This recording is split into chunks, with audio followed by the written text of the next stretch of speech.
Kaleidoscope, a weekly public affairs program brought to you in partnership with the Urban League of Greater Cleveland, Kaleidoscope Magazine, and News Channel 5.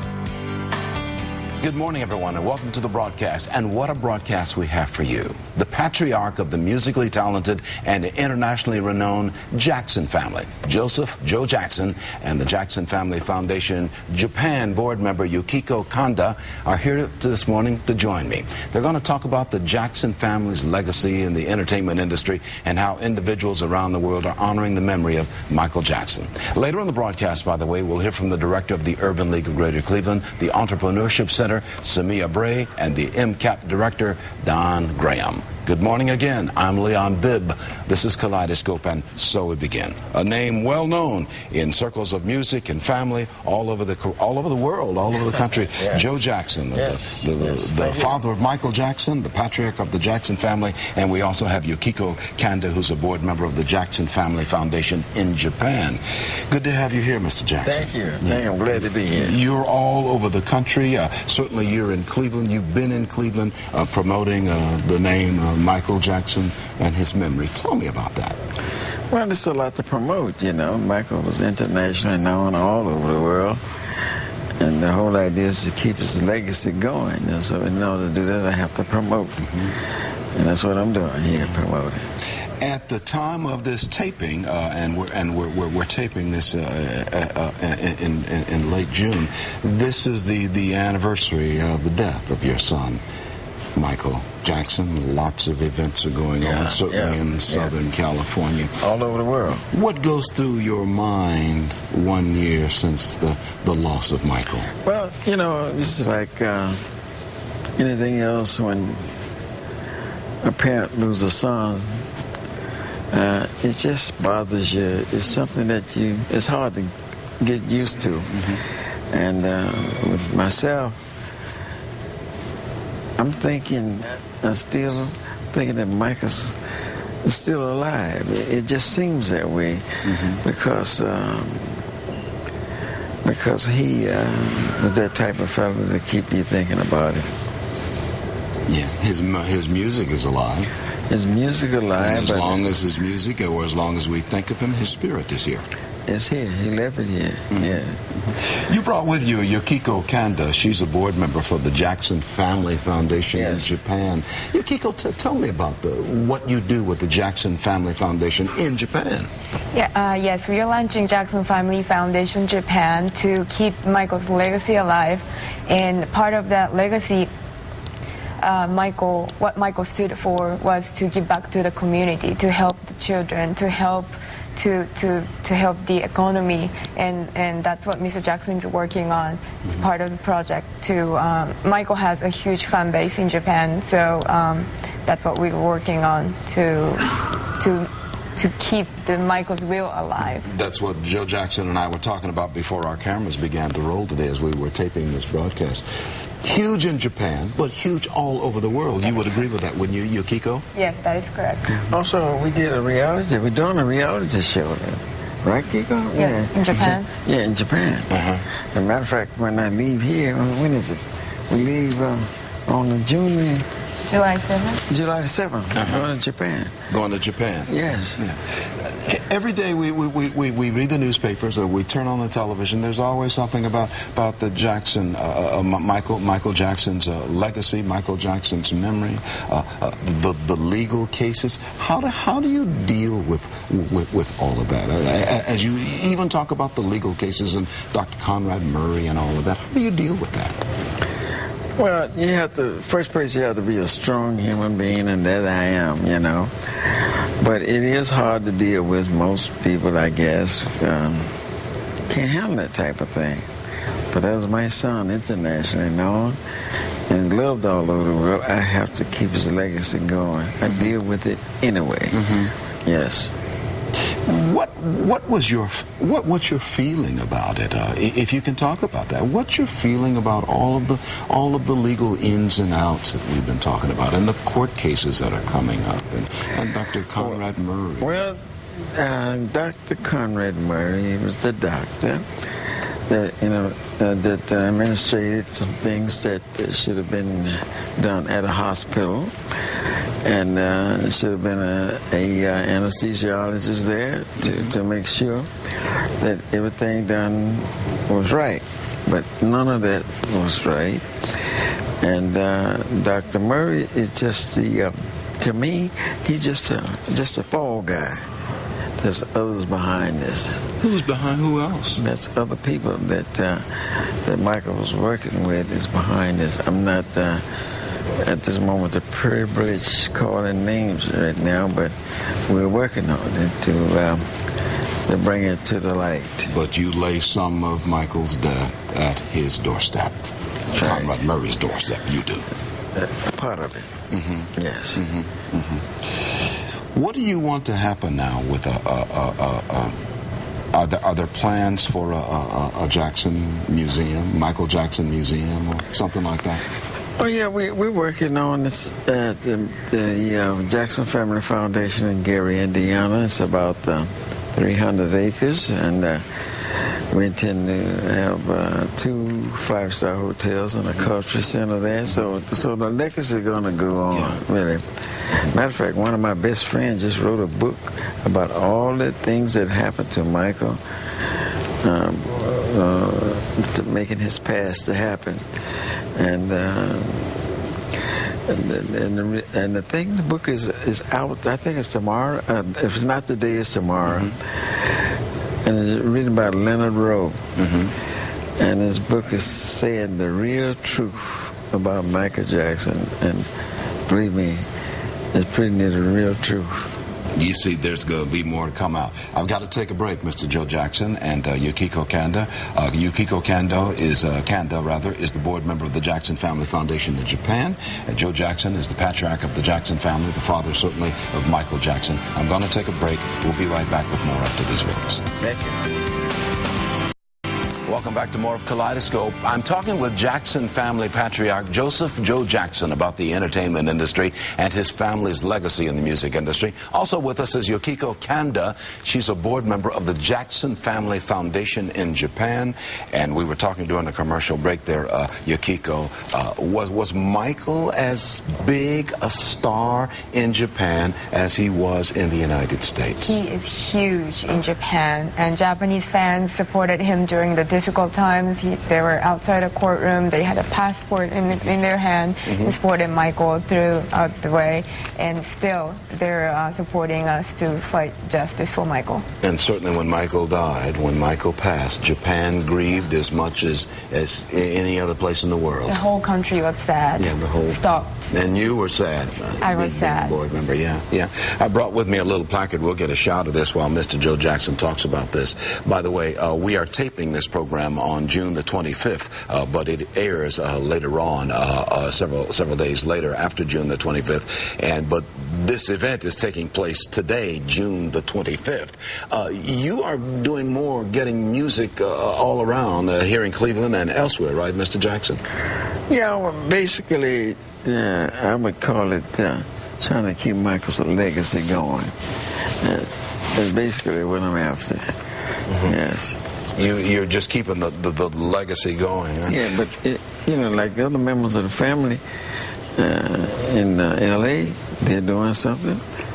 It's the same thing going on in Gary, Indiana. Yeah. And I'm here, so we got to work on this date because we're right at the first anniversary of Michael's passing. Right. Mm-hmm. So we're working in 3 ways. When you worked in Gary, Indiana, and the kids were being raised in the house, you and your wife were raising the kids, when did you know that you had something with the Jackson 5? Well, you know that by rehearsing them to win talent shows, and after you win all the talent shows in the state, then you try Illinois, you win all of those, then St. Louis, you win all of that, then you go for the theaters. I went for the Regal Theater in Chicago, the Apollo Theater in New York, and also with the Uptown Theater in Philadelphia. And so you know that, and that became the time when you'll be performing, or they'll be performing with all the professional stars. And that's how a lot of times a lot of the fans will speak and say, we had something to offer before we came to Motown. my boys was ready. Yeah, they were ready. They were ready. But does that stretch your family? I mean, there's all been, talk about all the stresses of a family trying to be the best. Did you feel stressed, and did they feel stressed I don't think they enjoyed it. They didn't feel stressed at all. But I might have, I might have been stressed just a little bit trying to meet all these obligations that surrounding me trying to do this. Were you pushing hard? Very hard. Were you pushing too hard, Joe? Well, I must have been pushing right because I got them there where I wanted them. Mm-hmm. Is there anything you'd change now that you look back in life? Would you change maybe how anything? Yeah, what would you change? I would change more. What would change? I mean, it would be more careful the surrounding of the family, mm-hmm. in the business affairs. Mm-hmm. Yes. The word is divide and conquer. So basically, that's what it seemed like was trying to take place. Divide the best from the family and take over. Mm-hmm. Mm-hmm. Do you think of Michael often? Very often. What do you think when you contemplate? I just can't believe that he's no longer with us. I think about him so much until like he's still here. And I was just telling my wife the other day. She says, I told her, I says, Catherine, I dream about Michael all the time. And so you and Catherine talk a lot? Oh yeah. We talk a lot because we're dealing with a situation that we loved our son very much. Oh, matter of fact, we love all the Jacksons, But this one was special to us. Mm-hmm. How was your relationship toward the end there? What end you're talking with about? Were you and Michael? Were you strong? Oh, were you solid together? Oh yeah, we were solid together. It's just that I didn't get to him as much as I wanted to because the blockage that they threw between him and I. Who were the they? The people who handled his affairs? The people that handled, the people I call the divide and conquer people. Mm-hmm. Yes. Yeah, they're not saying that he's worth more dead than alive. So that's what it is. We're talking with Joe Jackson, patriarch of the Jackson Family Foundation, and of course also with Yukiko Kanda, who's a board member of the Jackson Family Foundation in Japan. Mr. Jackson, it's been great talking with you. Thank you so much. My pleasure. Thank you. And Yukiko, good talking with you. Thank you. And be well and continue the legacy of Michael Jackson. Thank you.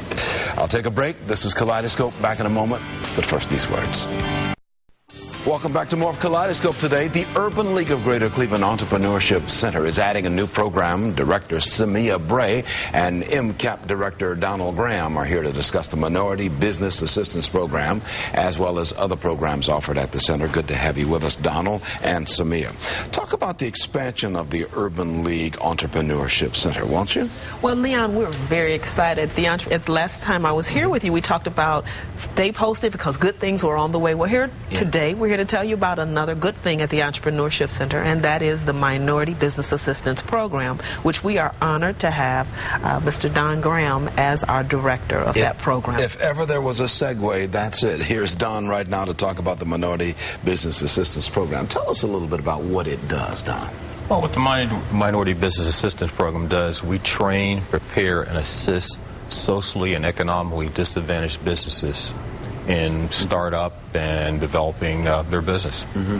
How do you go about that? What are some of the things you have to do to get them ready to start up and go about business? Well, we have a lot of things we can do. Like, for example, we have access to capital programs. We have bonding programs. We're working with them on MBE and EDGE certifications. We're working with them on their business plans. We're working with them on contract opportunities. So it's kind of like a 24-hour turnkey for them. Samia, that's all been part of the Urban League philosophy for decades now, Yes. is to get businesses started, to help get businesses started. Yes. Where do so many people make their mistakes in trying to start a business?